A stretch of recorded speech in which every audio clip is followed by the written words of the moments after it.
Welcome back to a special Holy Week or Passion Week edition of a joint broadcast or podcast of the Cultural Hall and the podcast, The Scriptures Are Real.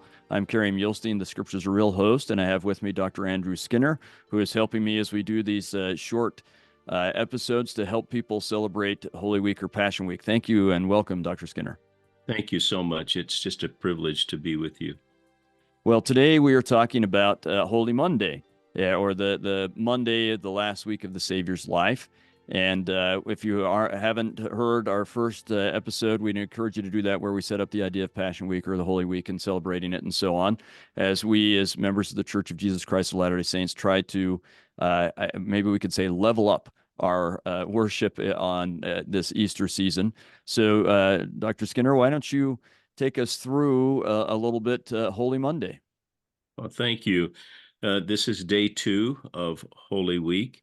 It begins early in the morning after Jesus's participation or activities on Palm Sunday. He goes back to Bethany, and there he lodges for the evening with, one assumes, his apostles, because early Monday morning they are returning to the city of Jerusalem. And Matthew chapter 21, verse 18 tells us that as they're traveling, Jesus was hungry. And so they, somewhere on the Mount of Olives, they come to a fig tree. And of course, this,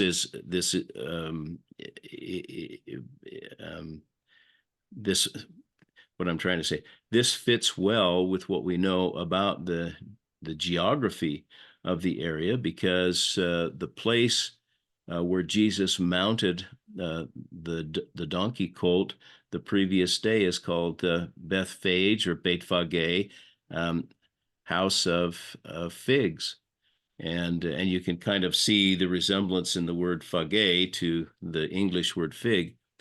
And so they come to this fig tree, and they find that it has no fruit. It has leaves, but it doesn't have the purpose for which it was created, to produce fruit. And so Jesus curses the fig tree. And this is a powerful lesson, both to the apostles of ancient times and to us today, because it's one of the few times we see Jesus using his power to curse rather than to bless. And we wonder about that. We also, I think, wonder what the poor little fig tree did to deserve being cursed.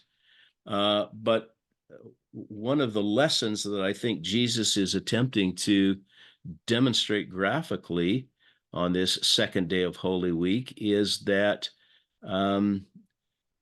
there really isn't a place for hypocrites in the Lord's kingdom. And I don't mean all of us who make mistakes and sometimes don't do what we've covenanted to do, but this is purposeful, trying to present ourselves as something we know we are not.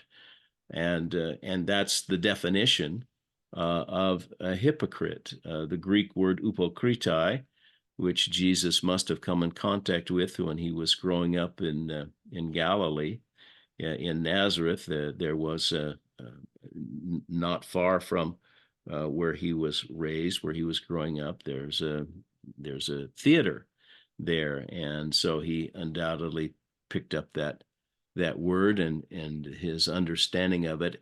And that's what he's trying to teach here, I think, is number one, you can't pretend to be something that you're not and expect the blessings of the Lord when you have covenanted to be what you said you would be. And so,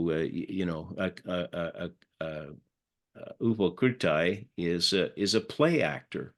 One who wears a mask to present a character, but down deep, the actor is not really that at all.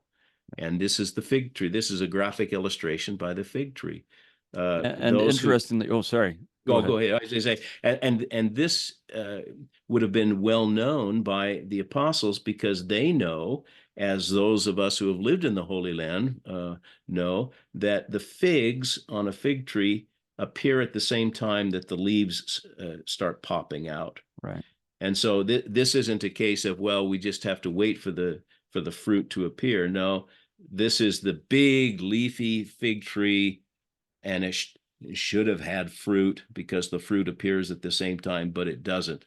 And so Jesus then is using this as a graphic illustration that that we can't have the blessings of covenant keepers when we're actually hypocrites.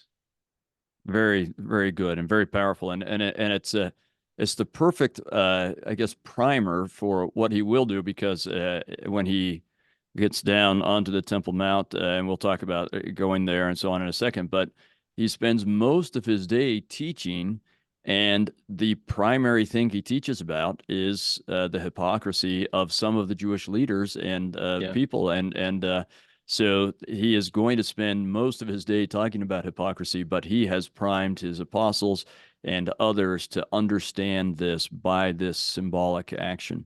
It's a real action, but it has symbolism behind it. Yeah, exactly.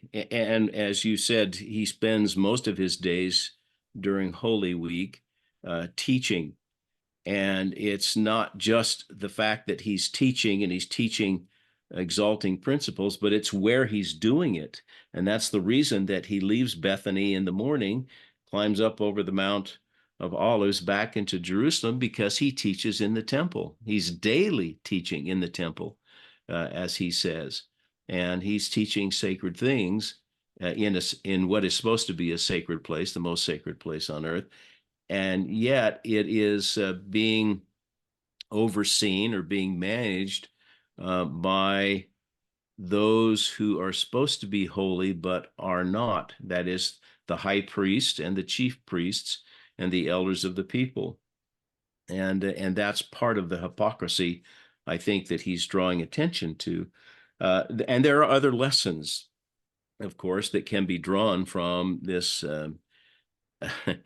exquisite illustration, one of which is that Jesus wants his apostles and others to know that he has power over all things. He has power over nature.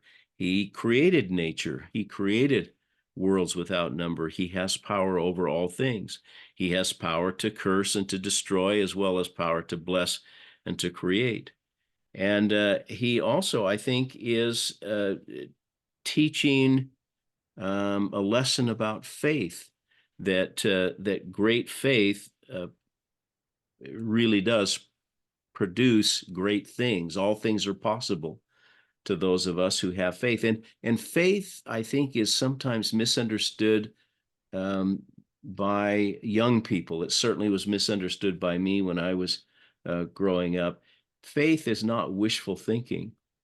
Faith is literally an understanding that Jesus Christ and our Father in heaven have power to do what they said they will do, power to do what they promised to do, and it's trust and confidence in them that constitutes faith. It's not wishful thinking. Gee, I wish this would happen or that would happen.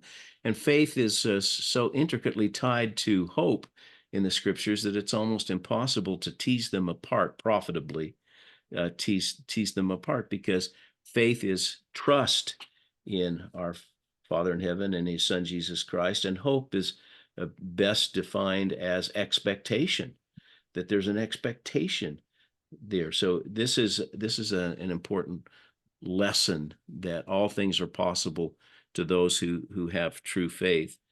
And then you mentioned the idea of Jewish leaders becoming corrupt, and we have seen this before.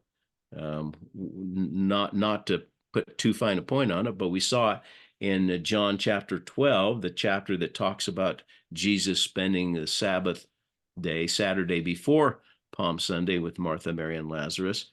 And we're told that when people find out that Jesus is going to be in the home of Martha, Mary, and Lazarus, they want to come and see him, but they also want to come and see Lazarus, because we're told that not only did the chief priests, the high priest, and the Pharisees form a conspiracy as to how they can get rid of Jesus, they also want to get rid of the evidence of Jesus's great miracle of raising Lazarus. And so Lazarus has a contract put out on him, quote unquote. And so these are individuals who are corrupt, and by their corruption, they are corrupting Judaism itself. Yeah. Well, the other thing that's worth mentioning on this day, we have in the Mark account, this is the day where the Savior cleanses the temple. I think in the Matthew account, he has him doing it the day before on the Palm Sunday. I don't know which day it was that he did it, but I think it's worth thinking about that as the Savior is going to spend his entire week teaching here, he is going to cleanse the temple. He very much regards this as his Father's home. I think it's worth pointing out that as they are getting ready for Passover, and the beginning of Passover will also start the beginning of the Feast of Unleavened Bread, where they're supposed to go a week without leaven. And part of the tradition of that is that you spend the time before making sure there's no leaven in your house. You completely clean the house and make sure there's no crumbs there. So as Judaism is busy, as the people in Jerusalem are busy cleaning out their houses, the Savior goes to clean his Father's house. And there are some powerful lessons that we can learn there. But in any case, I think one of the things I hope comes from our emphasis on the Holy Week is that each day we can think of some things we can do to become more holy. And that's one thing to think about, is how can we become a little less hypocritical? We all have some way. No one is perfectly living up to their ideals that they would like to be. You can't strive for being better without having a gap between what you want to be and what you are. So I wouldn't say that's hypocrisy, but we can probably all identify something in which we can align ourselves a little bit more with what we proclaim to be and wish to be. We don't have to feel guilty about that, but this is a good opportunity to just think about that and ask the Savior for help. And I think that's what he really wants us to do, is to ask him for help. And as we do that, in a way, that's cleansing our own temple. If we are God's temple, which in many ways we are, we can cleanse some things out of our own temple, and that will help us to be more what we are intending to be and trying to be, and less like the corrupt leaders, or less worldly, we could just say. Excellent. One more thing probably ought to be mentioned, and that is that on this second day of Holy Week, Jesus also gives the parable of the vineyard according to Matthew chapter 21. And this includes a powerful lesson about Jesus himself as the chief cornerstone, a phrase or a reference that we find in the scriptures. And this theme will be picked up upon by the Apostle Paul in Ephesians, when he's welcoming converts into the church, and he says, "You're no more strangers and foreigners, fellow citizens with the saints, the household of God, and are built upon the foundation of the apostles and prophets, Jesus Christ himself being the chief cornerstone."